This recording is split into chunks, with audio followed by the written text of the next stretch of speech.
Hello guys, welcome to a new video. In this video we're gonna review Nikon D70 camera. This camera is a pretty old camera, so we're gonna try to find out whether this camera is still relevant in 2022. Can you get some decent images with this camera, or is it just a piece of crap? So before we begin the video guys, please subscribe to my channel, because on this channel you can find reviews of a lot of camera and lenses irrespective of the brand, whether it's Nikon, whether it's Canon, or whether it's Sony. And you can also see a lot of photography related tutorials in this channel. So subscribe to the channel and press the bell icon so that you always get notified whenever I post a new video. So let's begin the video guys. So this is how this camera looks like. So it's a very nicely built camera. Like in terms of weight, it's around 680 gram and it is pretty solid. And it has a lot of buttons and a lot of dials that a professional camera should have. If you talk about the history of this camera was actually launched in 2004, so it's almost 18-year-old camera right now, and this was the first DSLR that Nikon had launched. And this is a APS-C camera. It is not a full frame camera, and it has a CCD sensor. So this one has a 6 megapixel sensor with a crop factor of 1.5 times that all the Nikon DX camera have. But this CCD sensor can still get really nice and rich colors. So if you like some kind of a portrait photography, so this can do a pretty good job if you are using a nice lens. If we talk about the ISO range on this camera, so the ISO range goes from 200 to 1600, that's it. So it is a very bad camera when it comes to poor lighting condition. So if you want to use this camera, you should use it in daylight situation, or if you are using it in the evening, try to maybe use an extra flash, or maybe you should use a 50mm f1.8 prime lens or 35mm f1.8 prime lens, so that you can get some extra light and you can increase your shutter speed so that you don't get the camera shake. Otherwise, if you try to use the 18-55mm kit lens in the low lighting situation with this camera, so there is a good chance that you can introduce camera shake, because you won't be able to get a higher shutter speed even if you have boosted the ISO to the maximum of 1600. But if you have good lighting condition, if let's say if you are living in an area where there is a lot of sun, for example in Asia, most of the countries are having a lot of sunlight, so this camera can still do a great job. Or if you are in a studio, because in the studio you can control the lights, you can add a lot of extra light, so you can get great results even with this camera. When we talk about the frame per second on this camera, it has 3 frames per second, so it can shoot 3 images in 1 second. Not too bad and not too great either, but 3 frames per second is a pretty good number. If I talk about the other features on this camera also has exposure bracketing. So if you want to do some HDR photography, so you can do the exposure bracketing on this camera. It has 5 autofocus points, so it is not the greatest camera when it comes to tracking of the subject, but for portraits or landscape this can do the job. 5 autofocus points are okay. Actually, personally for me, like even if the camera has 1 autofocus point, I can do the job. I can lock the focus on where I want to, and then I can recompose the shot and get the desired frame that I want. When we talk about the maximum shutter speed on this camera, it is 1/8000 of a second, so it's slightly more than many of the camera in the same bracket. If we talk about like the different dials and the buttons on this camera, so this has a dedicated dial in the front as well and in the back as well. Like in most Nikon cameras, the front dial can adjust the aperture and the one in the back can adjust the shutter speed.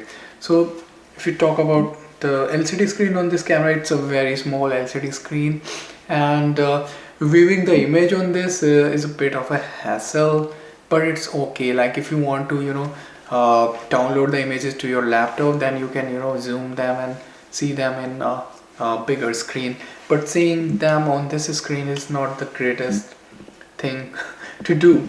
And this camera supports CF card, so you put the CF card over here. So CF card is actually more robust compared to the SD card, and it supports faster read and write.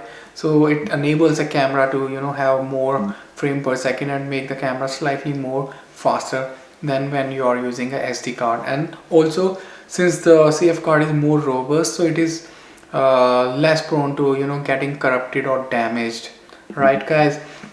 Now if I talk about like the build and handling on this camera, it feels great in your hand. It's pretty big. It's around 680 gram in weight, and when you are holding the camera it feels great actually.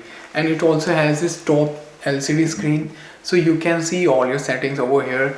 It has dedicated buttons for each and every adjusting everything. So it is a sort of fully professional camera that can do the job, right? So I'm gonna show you a close-up of the camera right now so that you can see how it looks like. So from the back this camera looks like this. You can see the different buttons that it has, and from the side it looks like this. Nothing special in the side. Like this one is the one if you want to connect your camera to your laptop, and then this is for like if you want to connect it to some TV or something.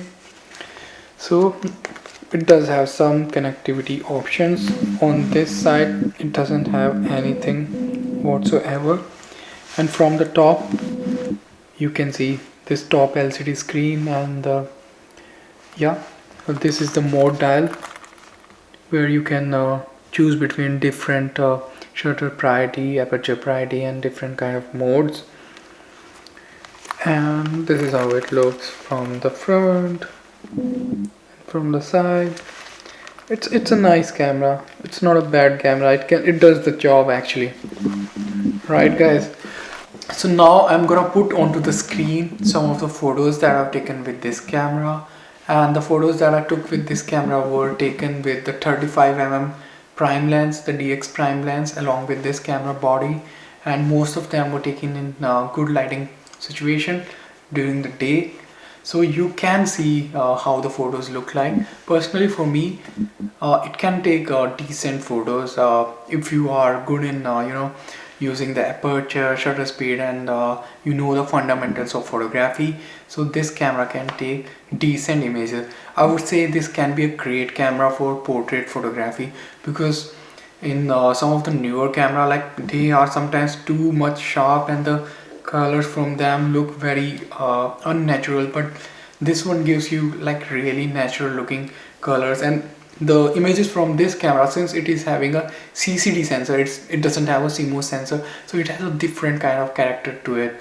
So I personally liked some of the images from this camera. It can do the job. If you are using a 50mm lens or 35mm lens, you can get great images even with this camera, or for that matter any camera guys.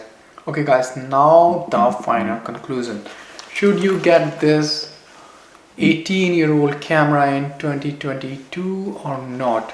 Well, I would say you can definitely go for this camera, because the most important feature that I forgot to talk about, this camera has internal focusing motor inside it. So you would be able to use all the old Nikon lenses that doesn't have the autofocus motor inside them. For example, 50mm f1.8D lens and many other such lenses with the AF written on them. So this camera would be able to autofocus them perfectly fine and take great images. And you can get this camera very cheaply guys. Along with the kit lens, you can get this camera for around like $50, which is such a good bargain price for this camera, because having this camera would at least give you entry into the world of DSLR. And even with this camera you would be able to master the fundamentals of photography. And the money that you save on this camera body, you can buy a second-hand 50mm f1.8D lens for around $40 or $50. So within $100 you have a camera body with the kit lens and also a prime lens, and then you can start taking nice images for your friends and family. You can do nice portrait photos which you can put on Instagram and all.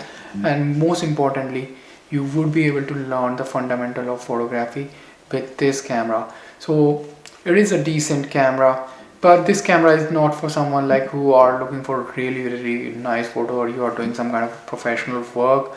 And for you, like the low light situation, like you need the best photo even in low light situation, but for a daylight situation this can do the job. And even if you want to take some photos in the studio, you can do that on this camera as well. And one of the best feature on this camera is that you can use off camera flash on this, which many of the even newer camera and many of the even more expensive camera don't have.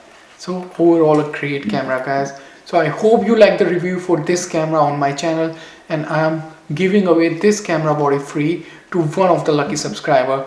So what you need to do is that you need to just subscribe to my channel, press the bell icon and share my videos as much as you can.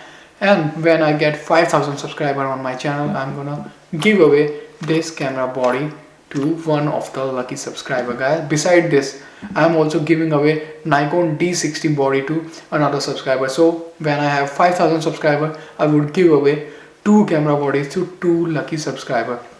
You can also follow me on Instagram. You can see the Insta ID down below. If you have any question about this camera, either you can message me on Instagram or you can leave your comment down below. And I would see you in the next video, guys.